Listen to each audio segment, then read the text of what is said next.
Are the New York Giants signing Anthony Barr in NFL free agency? Well, they hosted him on an NFL free agency visit today after last week reports came out from NFL insiders that they were going to host him for a workout. Then Joe Schoen, the general manager of the Giants, said, "No way, no how. We are not going to host Anthony Barr."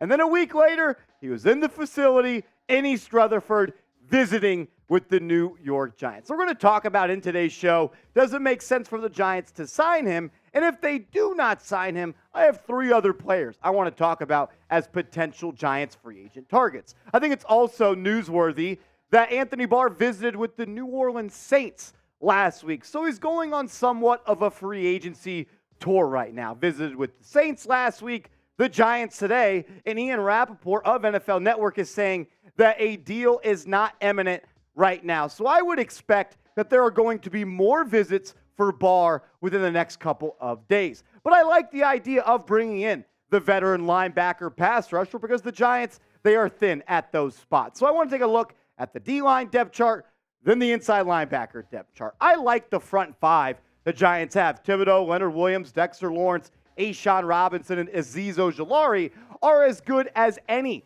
defensive front in the NFL. But it's the depth behind those guys that's concerning. O'Shane Ximines has not lived up to the hype. Jordan Riley is a seventh-round rookie. Tommen Fox, he's a UDFA. Baldonado is a UDFA. And Bauer has been really a guy that's bounced across the National Football League throughout his career. Now you look at the inside linebacker depth chart. The addition of Bobby Okereke in free agency this past spring was a big boost for this Giants defense. I think he's going to be a really good player in this Wink Martindale system. But it's that weak side linebacker that I'm a little bit worried about. I like the upside of Micah McFadden, but he hasn't proven yet that he could be a down in, down out, every down contributor in this league. Darian Beavers, a sixth-round pick in the 2022 NFL draft, is coming off a torn ACL, and Carter Coughlin and Cam Brown are just special teams players. So both of those position groups could definitely use a little bit of a boost. The depth overall at those spots is concerning for me. And I'm going to be watching on Friday night against the Carolina Panthers really closely to those two positions to see if the Giants truly need to add a more polished and veteran player at those spots. I would, though, bring Anthony Barr in on a veteran minimum deal. I think he has the experience. I think he's been around the league a long time. He could help some young players like Ojulari or Kayvon Thibodeaux, maybe even Micah McFadden, teach them a couple of tricks of the trade. So I would do it, but only for a veteran minimum deal. Would you do it, though? That's the question that I want to ask all the Giants now, real ones out there. Should Big Blue sign Anthony Barr? Type S for sign, type P for pass, and that'll be the pinned comment on today's show. So when you get hit with that YouTube ad break, scroll on down and let me know. When you look at what Barr has done the last 4 years of his career, the production has gone down almost every single season. Spending last year with the Dallas Cowboys, played in 14 games, just under 60 tackles, 2 tackles for loss, 1 sack, and 1 pass breakup. I honestly thought in my head that he was more of a pass rusher than I really expected when I looked at the stats. 1 sack this year or last year, 2.5 the year before, none in 2020 because he only played in 2 games due to injuries. And then in 2019, he had 1.5 sacks. But when you look at where he lines up on the football field, I just thought there would be more reps at that edge spot, at that pass rusher position.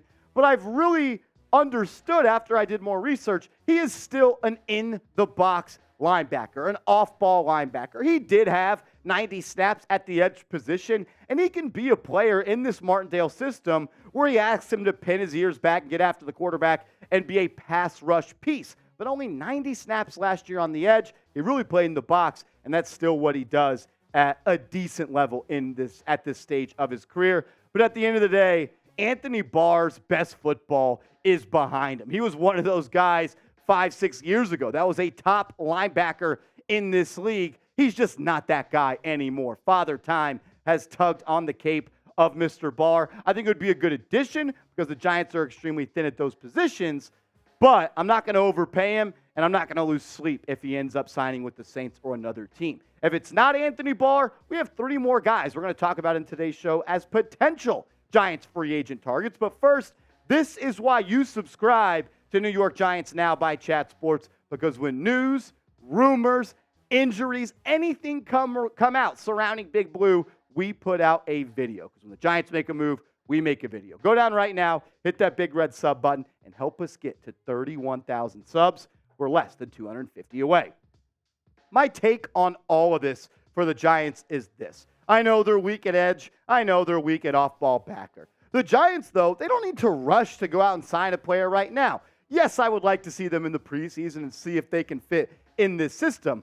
But New York can wait to sign an edge or an off-ball backer when the rest of the 31 teams in this league have to cut their rosters down from 90 to 53. There are going to be a bunch of players entering free agency, and there's still going to be a lot of solid pieces that the Giants could go out and add. I think about 2 years ago when the Giants added Quincy Roche in that time period, and he was a solid player for the Giants. Could they find another sneaky guy, a little diamond in the rough, to help beef up this pass rush or off-ball linebacker unit? We're going to get to those 3 players that the Giants could sign in a second, but first, you need to get hooked up with our proud sportsbook partner, BetUS. Go to chatsports.com/bet and use the promo code chat125. And when you do those 2 things, they are going to hook you up with a 125% deposit bonus. After you do that, put some lettuce on the line. Be a degenerate. Let's bet preseason football, baby. The Giants enter this Friday's game against the Panthers as 3-point favorites. The total over-under is at 39. I would bet the Giants to cover the 3, and I would go under 39. I don't expect it to be a high-scoring game, but hey, you can do what you do. Just do it at chatsports.com/bet. Use that promo code chat125 for the 125% deposit bonus. All righty, let's close out the show talking about some other potential free agent targets. And I would say the best edge rusher left in NFL free agency is Jadeveon Clowney. I mean, at the end of the day, when you're still a free agent at August 17th, there's probably a good reason for it. And the best ball for Clowney, like Anthony Barr, is in the rearview mirror. In 2021, he was still solid. 37 tackles, 11 tackles for loss, 9 sacks, 2 forced fumbles, and 2 pass breakups. But he wasn't able to have that same kind of success in 2022. The tackles for loss more than cut in half. The sacks go down from 9 to 2. Only 1 forced fumble. He's still, I think, a solid player, but he's not someone I'm going to overpay like Barr. You want to sign a vet minimum deal? You want to come play for the Giants, Clowney? I'm in, but I'm not paying you any more than that. A player I actually am interested in is the veteran, Kyle Van Noy. And I would say he's the number 1 player in free agency right now that I'd like to see the Giants bring in. And there's a couple of reasons for that. He's a vet. He knows how to win. He's been a part of some really strong teams and locker rooms, but he's extremely versatile. He can line up off ball, but he can also line up on the edge and get after the quarterback in passing down situations. 10 sacks in the last 2 years, 6 sacks in 2020, and 6.5 sacks in 2019. I think he would fit like a glove in a Wink Martindale defense. If you don't want to sign Clowney or Van Noy, what about the veteran Melvin Ingram? Shoot, all of these guys are veterans, but when I think about the guy that's been in the league the longest, it's Melvin Ingram. And he was solid, actually, for the Dolphins last year. He himself had 6 sacks in 17 games, 22 tackles, 7 tackles for loss, and a forced fumble. The Giants don't need someone that's going to come in and play every single down. But I would like to add a veteran that's experienced and proven to add to this pass rush that can mentor and help a young Kayvon Thibodeau and a young Azeez Ojulari and just beef up the depth, because at the end of the day, we got to be honest with ourselves. Ojulari has an injury history, and so does Mr. Kayvon Thibodeau. If it's not one of these 4 guys, if it's not Barr or any of the other players we talked about on today's show, is there another player you want Joe Schoen to sign? If there is, go down in the comments section and name a free agent you want Big Blue to add. As always, I just want to say thank you all, and I appreciate you for tuning in to New York Giants Now by Chat Sports. This is video number 2 of the day, and we do it for you. So if you are happy that you're getting another video, go down right now, hit that thumbs up icon, and give me a follow over on Twitter. I'm trying to up my Twitter game. I'm going to be getting a blue check mark in a couple of days. I don't know how I feel about that. But give me a follow and send me a DM, and I'll give you a follow back.